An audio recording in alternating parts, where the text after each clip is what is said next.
senhores telespectadores, às horas a que estiverem a ver este programa, estão a completar-se 5 séculos completos sobre momentos dramáticos em que um português que tinha saído do Tejo, estava no outro lado do mundo a tentar convencer o Samorim de Calicut a entrar em relações de amizade e comerciais com El Rei de Portugal. Era o primeiro europeu que tinha navegado diretamente desde a Europa à Índia, e a sua viagem ia fazer mudar a face do mundo. Bom, já viram que eu lhes vim recordar isto aqui num cenário estranho, é o Cabo de Sagres. Eu vim a Sagres falar de Vasco da Gama. Bom, e aparentemente mal, pois o que é que tem que ver o Vasco da Gama com Sagres? Sagres está ligada muito especialmente ao infante Dom Henrique, a quem até chama o infante de Sagres. Bom, mas eu acho que Sagres é muito mais do que isso. Sagres, sabem que a palavra Sagres vem do latim sacris, e sacris é o ablativo de sacrum, sagrado. Sagrado. Já na altura dos romanos consideravam que estas penedias ermas eram um local sagrado, uma espécie de grande templo a céu aberto. Durante a noite, os deuses desciam do Olimpo e vinham até aqui. Era aqui que tinham as suas assembleias, era aqui que maquinavam o trágico destino dos homens. Tudo isso vem de sempre. Este lugar é um lugar com uma atmosfera de mito, talvez única. Pelo menos no nosso Portugal é única, não conheço mais nada assim. E ele liga-se, não é só ao infante, é à própria ideia de navegar. Pelo menos eu acho que é assim. E é curioso a gente pensar porque é que estas ideias ficam em nós. Olhem, era eu garoto, tinha passado do 2º para o 3º ano no Liceu de Leiria. O meu professor de português já morreu, era um homem muito interessado pelo ensino e um homem muito interessante, era um homem de talento. Era o Dr. Alfredo de Carvalho. E logo no primeiro dia surpreendeu a turma inteira, porque aquela turma, naturalmente, estava habituada, sempre o livro de português tinha sido o mesmo livro. Era um livro que se chamava, creio eu, A Nossa Terra, que era do Dr. Xavier Rodrigues. E dezenas de gerações antes da minha tinham lido pelo Xavier Rodrigues. Chega o Dr. Carvalho e escreve no quadro: Seleta de português, e depois pôs Nicolau Rijo Micalef Pace.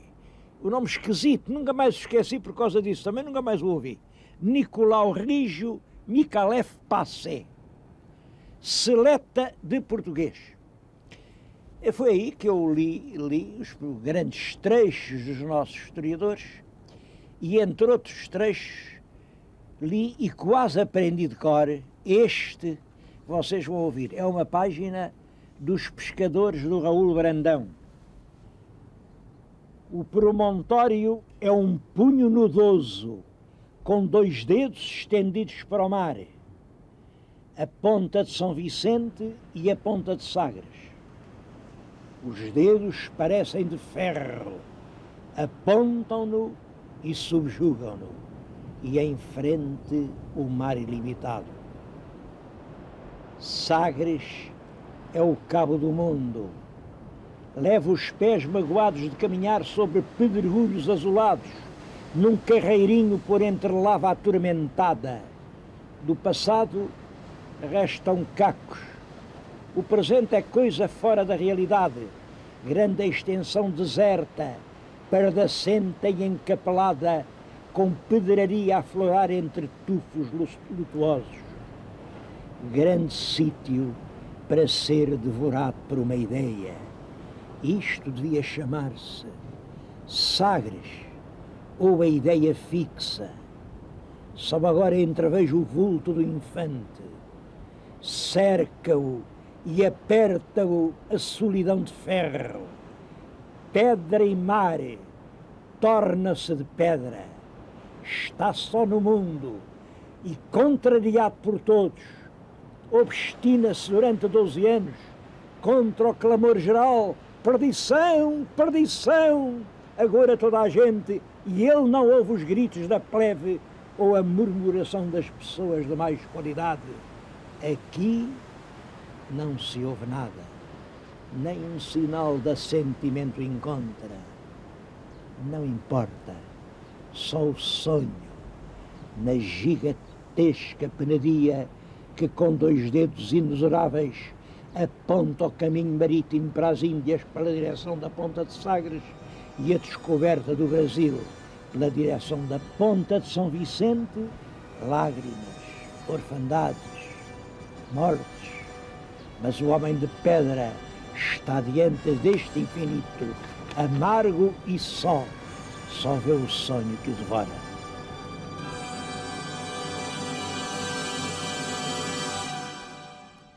Bom, a memória do infante navegador ficou agarrada a estes lugares.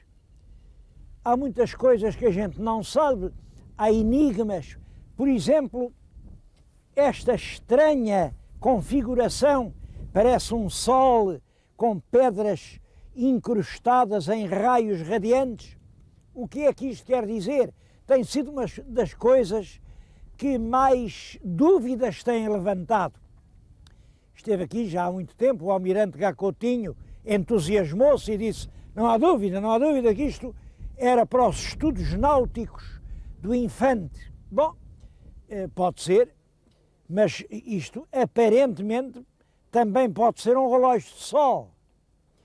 Ou uma fantasia minha. Reparem que estes raios de pedra indicam as várias direções do mundo.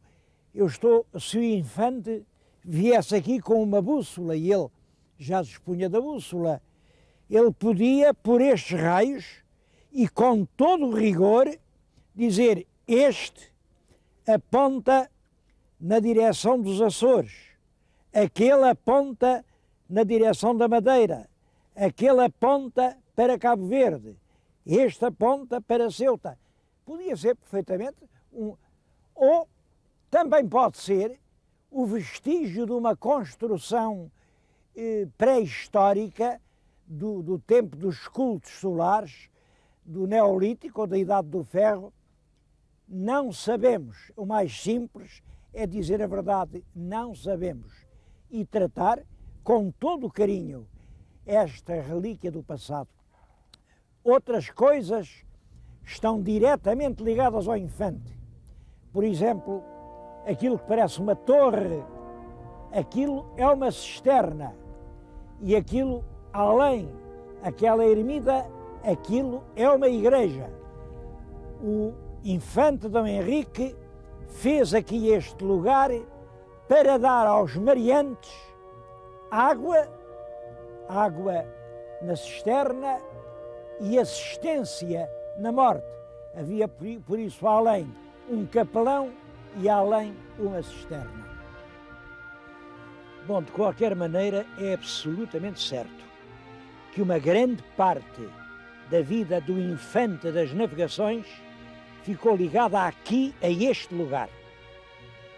Esses edifícios que estão a ver têm muita relação com o infante navegador. Eu tenho aqui um documento que isto é um bom livro, é o melhor livro sobre Sagres. É do Dr. José Manuel Garcia e do Rui Cunha. É um excelente livro. Tem aqui como era Sagres em 1587, que é a altura em que veio aqui um famoso corsário, o Drake. O Drake era o corsário que saqueava o mundo em nome de Sua Majestade a Rainha de Inglaterra. Saqueou tudo, passou por aqui, escavacou tudo quanto pôde. Reparem, cá está a cisterna, cá está a correnteza das casas do Infante, cá está a igreja, muito parecida com o que é hoje. Esta parte que vem aqui é a fortaleza que fica antes das casas do Infante. A propósito disto, queria-lhes dizer uma coisa. Os meus telespectadores, com muita simpatia, escrevem-me constantemente a apresentar os seus pontos de vista, os seus protestos, a pedirem-me a minha ajuda. O senhor vá lá e diga, porque se o senhor disser, pode ser que seja ouvido contra perfeitos vandalismos que se estão a cometer no património histórico português. Ora bem, recebi imensas cartas a pedir-me para vir a Sagres. Veja aquilo, se há o direito de fazerem aquilo. Eu tenho muita pena de os desiludir, mas devo-lhes dizer que vinha preparado para o pior e talvez por causa dessas cartas tão indignadas, olhem, vim e achei bem. Pois estes edifícios que aqui estavam já não eram como tinham sido, isto ao longo do tempo, por a ação realmente aqui do clima, por causa dos vandalismos durante séculos, eram ruínas sórdidas e deram-lhes uma reconstrução verosímil. Isto não é muito diferente do que tinha sido.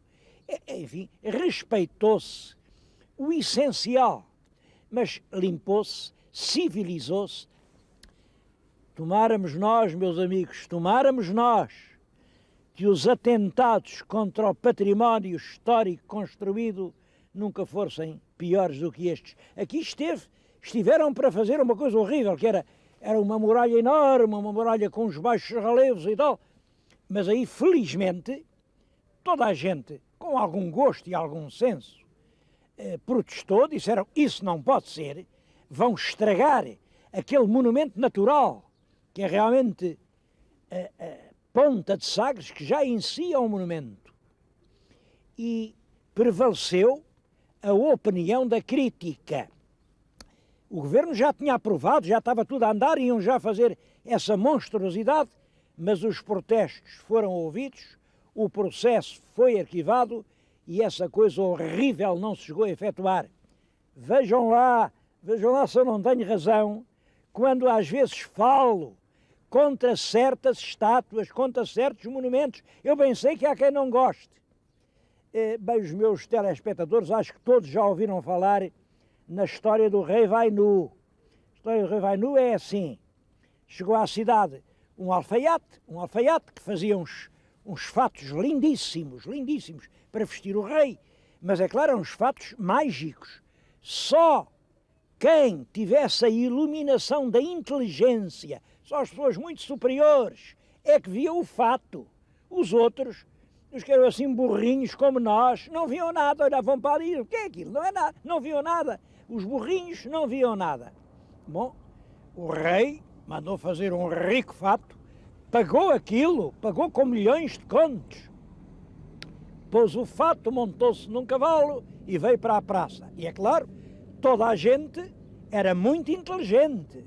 Todos diziam, que lindo que está o fato do rei. Que bem que lhe fita, o vizinho não acha. Está magnífico. Só que ia ver lá um garoto a quem não tinham contado a história. E o garoto olhou e disse, olha, o rei vai nu, vai em pelota. E há uma gargalhada enorme em toda a praça, porque o rei realmente ia nu. Ora bem, se todos nós, os que não entendemos nada, pudermos falar, evita-se que esses alfaiates continuem a fazer as suas tranquibérnias. Se eles realmente venderem gato por lebre, há sempre um garoto para lhes dizer, olha, o rei vai nu. Por isso não admira que haja tanta gente que não goste que se fale nessas coisas. Isso lá de estátuas é para os senhores escultores, isso de arquiteturas é para os senhores arquitetos. E nós, a ralé, não devemos abrir a boca. Não concordo e vou continuar a falar. É claro que toda a gente reconhece o enorme papel histórico do Infante Dom Henrique. As navegações entre continentes devem-se a ele. Eu não quero dizer que não tivesse havido anteriormente aventuras, navegadores cobiçosos de lucro que se aventurassem ao mar. Agora, uma iniciativa nacional, presidida por um príncipe da Casa Real, que prossegue o seu projeto durante a vida inteira para revelar a verdadeira face do mundo, isso é um facto perfeitamente único da história de Portugal. E é natural, é legítimo que os portugueses tenham orgulho nisso. Para nós, o infante Dom Henrique foi um herói. Eu bem sei que não há heróis. As pessoas bem sabem que, no fundo, toda a gente, olhem, são assim como nós. Umas pobres pessoas com problemas, dificuldades. Heróis não há. E é a nossa fantasia, a nossa imaginação, a nossa necessidade de grandeza, o nosso sonho que os fabrica. Mas essa imaginação, isso é uma força humana. Todos os povos fabricam os seus heróis. E em todo o mundo há uma certa desconsideração e desprezo por aqueles que nem sequer têm heróis, ou se os têm, escarnecem deles, dizem mal, achincalham-nos. Achincalhar os nossos heróis é termos o nosso passado numa triste conta. A verdade é que em Portugal, desde o próprio tempo do infante Dom Henrique, há a ideia de que estávamos perante um vulto excepcional. É do tempo dele este retrato, que aliás é o mais conhecido de todos, é o retrato da Crónica da Guiné. É também do tempo dele, e eu acho que é mandado fazer por ele. Este é o retrato do túmulo, foi feito com uma moldagem de gesso, e os tubos para respirar ainda se notam aqui. Bom, mas além destes há muitos outros, no século XVI, no século XVII, este é do século XVI, estes são do século XVIII, depois os românticos do século XIX. Agora, no nosso tempo, no nosso século, tem havido este sentimento que a gente tem uma dívida para com o infante. Tem havido o projeto de lhe fazer aqui em Sagres um gigantesco monumento. Bom, são algumas maquetes. Esta é um projeto de 1934. O arquiteto era o Carlos Ramos, o escultor o Leopoldo de Almeida. Como veem, é uma vela com a cruz de Cristo e que tem um padrão atrás. Bom, aquele que está lá atrás é dos arquitetos dos irmãos Rebelo de Andrade, e o escultor era o Rui Gameiro. Bom, também a mesma ideia, algo que sobe para o céu. Aquela é mais moderna. É, o arquiteto é o João Anderson e o escultor é o Barata Feio. É já de 1954, 56. A verdade é que nenhum foi construído. E nenhum foi construído, no fundo, por isto. Porque há uma espécie de consciência de que, para um vulto que se ergue tanto sobre nós, todo o monumento é medíocre, é apoucante. Bom, e continuamos em Sagres sem monumento ao infante. Isto é um problema, porque não há dúvida que toda a gente aqui, desde os moradores à autarquia, sentem que faz falta. Então, porque vem aqui por ano milhares e milhares de pessoas, esta é a terra do infante, onde é que está o infante? E não veio o infante. Mas que diabo de gente é esta, que não é capaz de fazer uma estátua ao que foi o maior deles todos? E por isso a autarquia vai fazer uma estátua. Bom, cuidado, essa dívida não é de uma Câmara, essa dívida é de uma nação, é de nós todos. Temos que fazer algo que esteja à medida dele e de nós. Algo que, pelo tempo fora, mostre que nós não fomos indignos daqueles de quem sentimos orgulho.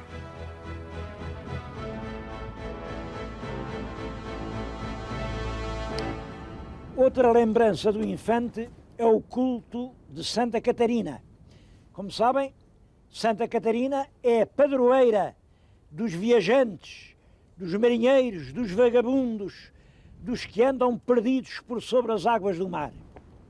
O infante mandou-lhe fazer uma igreja, essa igreja desapareceu, provavelmente estava na falésia e o mar engoliu-a, mas depois o culto passou para aqui. Esta pequena capela, eu estou-lhes a falar no beliche, é a capela de Santa Catarina. Bom, se não lhe acordem, vai-lhe acontecer o mesmo. Todos os anos o mar vem, bate na falésia, leva um bocado e nesta altura esta ermida já está, em parte, suspensa sobre o abismo. Se não lhe acodem, vai desaparecer.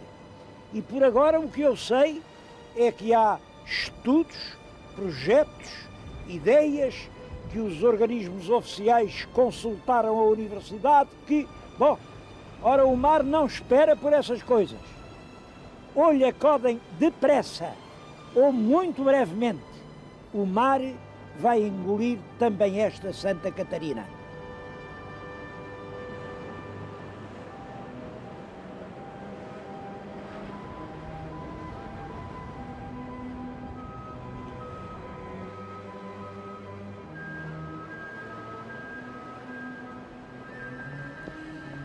Uma pergunta que se não costuma fazer é esta. O que é que o infante Dom Henrique veio fazer para o Algarve? Quando ele veio, foi em 1443. Isto era completamente deserto. Não havia aqui viva alma. O que é que um homem vem fazer para o deserto? Bom, é claro, apareceram logo as explicações românticas. Diz que ele veio para aqui meditar, olhar o mar ao longe, os seus sonhos. O Duarte Pacheco Pereira escreve, aliás, fica muito bem escrito, mas diz que veio aqui para poder ir até ao fundo dos seus pensamentos. Eu não acredito em nada disso. O infante era um homem prático e deve ter tido fortes razões para vir. Bom, uma possível, não sei, é esta. Exatamente nesse ano, em julho, morreu o infante Dom Fernando. Morreu tragicamente na masmorra de Fez e morreu por culpa dele. Ele era o grande responsável da agonia e morte daquele irmão mais novo. E toda a gente entendia isso.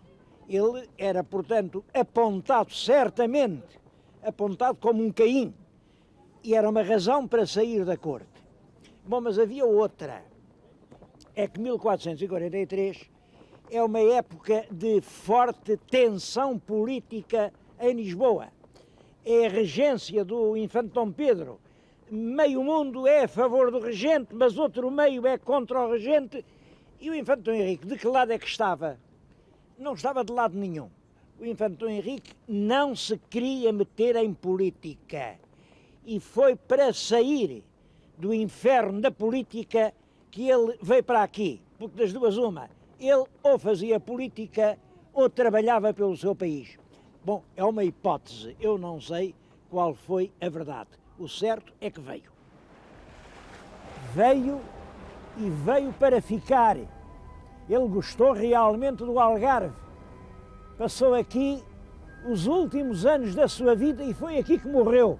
Ele morreu no alto daquela predia na Vila do Infante em 1460, exatamente aos 13 de novembro de 1460.